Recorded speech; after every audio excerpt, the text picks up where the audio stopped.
Okay, guys, let's role play. So you're Hulk Hogan. You're behind the curtain. You're in gorilla position. You're ready to come out. You're ready to push your product. Are you pre-conscious of thinking, okay, this could go sideways? This could go sideways because I've supported Trump in the RNC.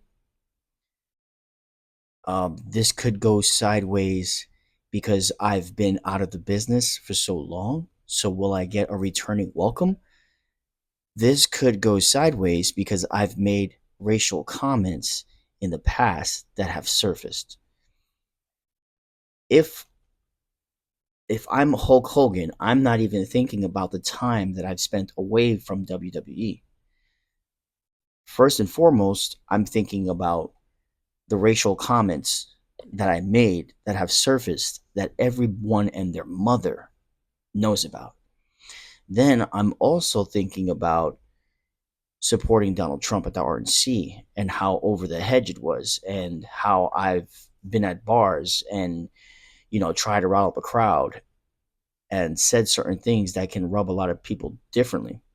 You see, today's politics has become it's become worse than talking about religion. Like I literally at one point I was really um skeptical about having a religious conversation. And this was years ago. This was years ago. I didn't want to talk about church. I didn't want to talk about my beliefs. I didn't want to say, well, I didn't want to challenge someone else's beliefs. I didn't want to do any of that because it was just so uncomfortable. And now the roles have kind of turned to where I'd rather speak about church, God, religion than to speak about politics. At one point, we were all able to speak about politics. You were able to speak about what you believed in. I was able to speak about what I believed in. And we just threw ideas back and forth. I'd counter you, you'd counter me, and everything would be okay. Nowadays, if you go to the supermarket and you're standing on the line and you're trying to buy something and you overhear someone that supports Trump, you're ready to take 6 steps back. If you're a Trump supporter and you hear that they support Democrats or Kamala Harris when she was running, that person takes six steps back. And then you have the independent people who really don't give a damn about either party. But that's not what this conversation is about. What the conversation is about is, what would you have done if you were Hulk Hogan? First and foremost, I would have definitely stuck my tail between my ass, and I would have had someone represent me.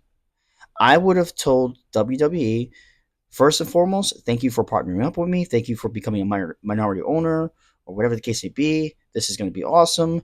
But with these recent videos that have surfaced, like I said, this has nothing to do with his support of Donald Trump. But with these racial videos that have surfaced, we're going to have to find someone else. We're definitely going to have to find someone else that's going to come out and represent um, the product. Now, obviously, what comes along with that is payment and stuff like that, and you got to pay someone to represent that product. It could have, or I don't know how that works. I don't know how that would have been a better thing, or how would it work behind the scenes, financially. But maybe it was better that Hulk Hogan doesn't show his face. Maybe it's better that he just stays behind the curtain or stays behind closed doors, and it's like, oh yeah, that's Hulk's beer, because I don't think that he made his product any better.